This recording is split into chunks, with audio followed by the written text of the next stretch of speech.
Hi friends, it's Maddie here, back at it again with another reaction video. And today we will be watching the best of CHAEL SONNEN. I know we are about to be entertained. This is a special request from Jordan. Thank you so much for this request, JK. He clicked on the link in the description below and sent his request through, and you can too.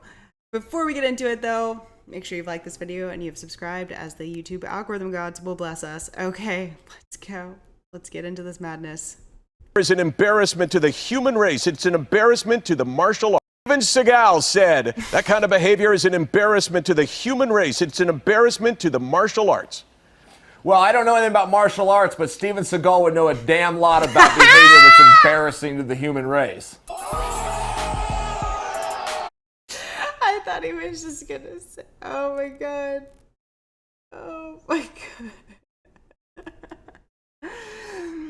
I thought he was going to say, I don't know a whole lot about martial arts, but I know Steven Seagal does, but what he said is even funnier. Oh my gosh. Steven Seagal is a character, guys. He's a bullshito master. Wow. The American gangster, the bad guy, the gangster from the mean streets of West Lynn, who is undefeated and undisputed. Those are just a few of the ways UFC fans have described this trash-talking icon. CHAEL SONNEN has done an incredible job at creating a character that fans either love or love to hate. No matter which side you were on, you always tuned into his fights. Some may say his mouth got him all his big fight opportunities in his career. His mouth has gotten him every fight, big fight that he's had. And every time when it's time to present and perform, he's failed. But when it comes to CHAEL, it's best to keep those thoughts to yourself and not speak them out loud. Tito always says I'm using my mouth to get my opportunities. The only person I know that made money using their mouth is his ex-wife. Welcome back to Bram MMA, and in this video, we'll be looking at CHAEL's best trash-talking moments of his career. There are so many to list, so let me know if you'd like me to make a part 2. Hope you enjoy.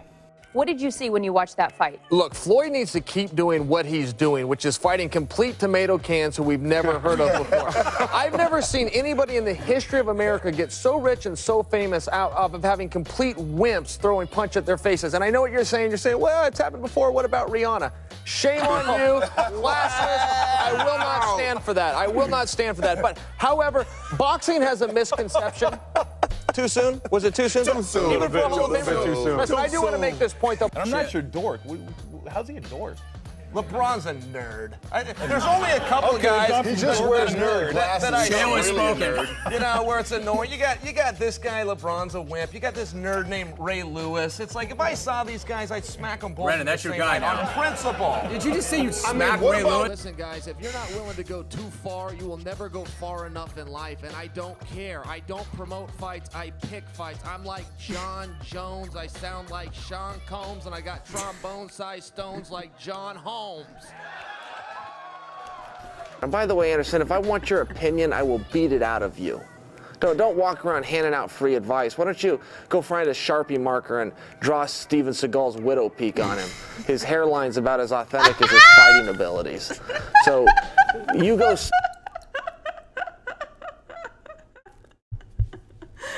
I'm here for the Steven Seagal slander. Oh my god. He said go find a Sharpie and draw on Steven Seagal's widow's. I just wonder if that line was scripted. Like, what is going on in his mind to even think of that? Advice. Why don't you go find a Sharpie marker and draw Steven Seagal's widow peak on him? His hairline's about as authentic as his fighting abilities. So you go sing to your hamburgers and dance on stage with Justin Bieber, and I'll handle the heavy work like I've done in this company for the last 5 years in your absence. Was he talking to Daniel? Who was he talking to right then, guys? I'm really interested to know. Tell me in the comments if you know. I was in Las Vegas when the Nogueira brothers first touched down in America. There was a bus that, this is a true story. There was a bus that pulled up to a red light, and little Nog tried to feed it a carrot while Big Nog was petting it. He thought it was a horse. This really happened. Do you believe me that that happened? Not really. He tried to feed a bus a carrot. And now you're telling me that country has computers? I didn't know that. I did not know that. As far as the first fight, this is the truth. That was a misunderstanding of the rules. And the way I thought it worked was that if you tapped, you lost that round. So I thought what they would do is they go to a judge's decision, they go 4 rounds to 1, and we go home and I'd be the new champion. And if anyone had explained to me that that stops the bout in its entirety, I would not have tapped. So really it's been more about just educating yourself on the rules this time around. And... It was a complete misunderstanding. And when you talk to me and you talk down to me, don't talk down to me and don't talk to me like you're my equal, because you're not. I stomped you before and I will stomp you again. You are a nuisance to me and to everybody else. You ducked me for 6 years. You ducked me for 2 years after that. There's nothing I can do more than pick a fight. You put every stipulation on this thing that you could think of, and I answered them all, including coming to Brazil. Like that's some kind of a big deal. What's the difference? It's a plane ride somewhere. I'm not fighting you in Brazil. I'm not fighting you in Chicago. I'm not fighting you in Florida. I'm fighting you in the octagon. And when you get in there and I get in there, I'm gonna stomp you this time the same as I did last time. You can complain about your rib. I'm sure your rib did hurt. Your rib is inside of a coward. That's the problem your rib's got. It's got the same problem your hand and feet have. They're attached to you, dummy. He's got a black belt under the Nogueira brothers. I think a black belt under the Nogueira brothers is saying I got a free toy in my Happy Meal. I don't really understand what the big deal is.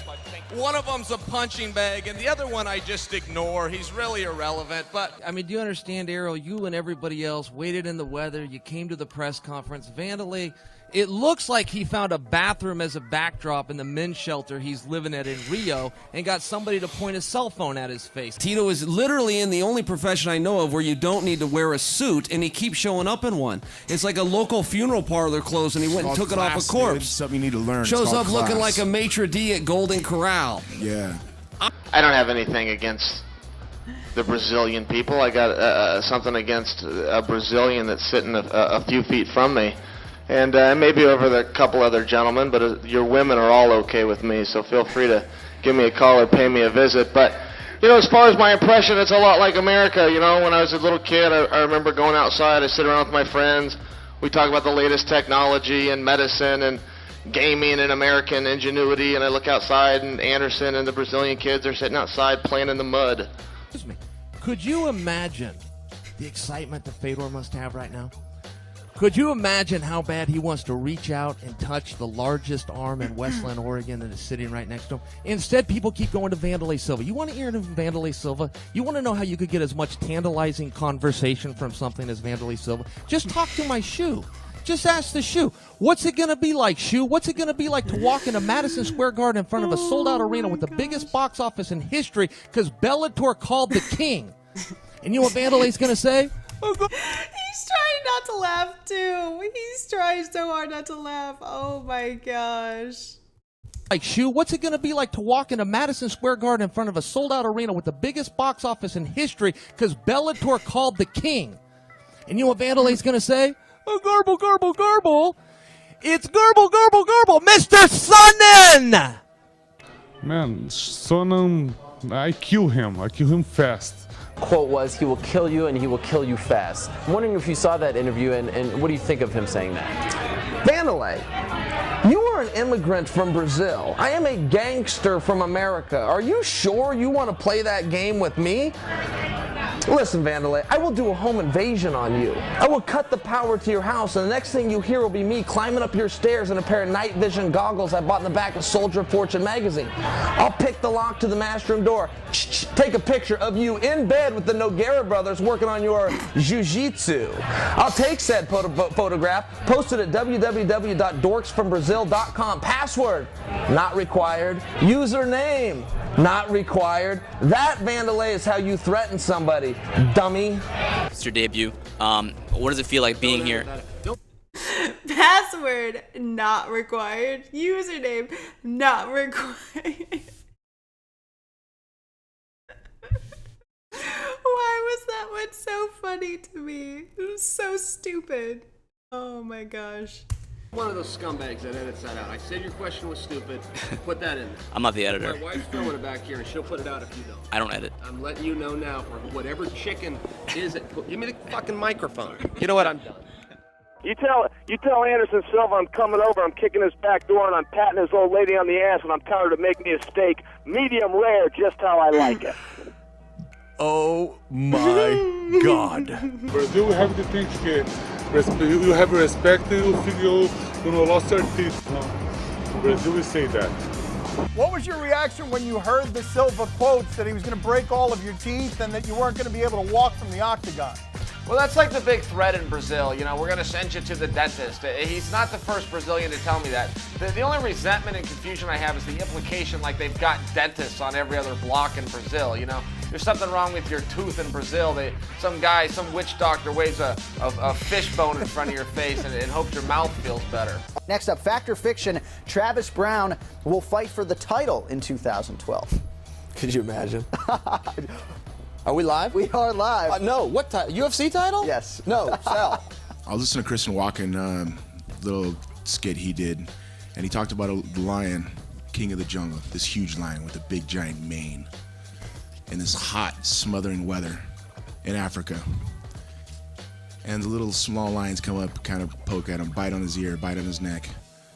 The lioness comes over. What? These guys are on something. Oh my, like, what is this story pertain? Oh my, how does this pertain to anything about MMA? Okay, anyways. In this hot, smothering weather in Africa. And the little small lions come up, kind of poke at him, bite on his ear, bite on his neck. The lioness comes over and bugs him. Then you got the jackals and the rest of the wilderness looking and seeing these lions on that mountaintop. They come over and bother him. The jackals laugh at him. The hyenas laugh at him, nip at his toes. They eat all of his food, and they sit back. And they got jackals like this who think it's a comedy. Until one day he gets sick of it, and he attacks, and he shows to these people who the fucking king of the jungle is. And this little hyena, I'm gonna eat right through him. You hear a funny story? You want to know how I got into the country? Huh? Right there. I went and got this to sneak into this country. I thought I could go undetected, and it backfired. Everybody approached me. Thought I was Nogueira. Tonight, Anderson Silva, you absolutely suck. Oh no, it's frozen.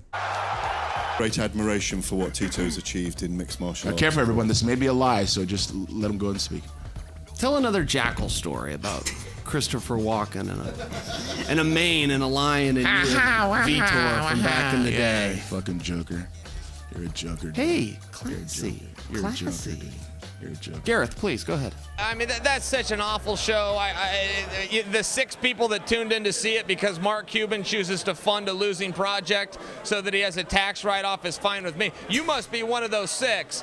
If he said something loud enough that people heard, I'd respond to him. But because I know nobody watches that show, including me, and I'm a huge MMA fan, I'm not going to waste my time. All right, let's. If Kenny Rice could tell the truth one time, if Kenny Rice could pretend to be a journalist, pretend to get a fact right, he has 30 minutes. He has to talk 8 minutes. Boss Rutan does 8 minutes, and then the fighters and commercials take up the balance. He has never done a show where he gets his facts right. He doesn't care. He goes on, he disparages people, he lies about people, he never checks his facts, he does anything to put out a soundbite, and how he gets hired is beyond me. If I stuck around to watch the credits for that awful product, I would suspect the producer's last name is also Rice. My guess is his father produces the show, and that's how he got the gig. He sucks at it.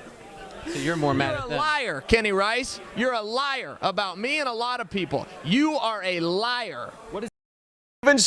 Oh my gosh, that was a good one. That was a good one. He's definitely quick on his feet. He knows how to make a crowd laugh. And yeah, his insults are really snappy. So props to him, because I feel like the more insults that you can throw in MMA, the bigger your paycheck is for fights. So good for him. I hope he makes his money that way. Guys, if you have any videos that you want us to watch together, click on the link in the description below and send them through. And until next time, I'll see ya. Bye.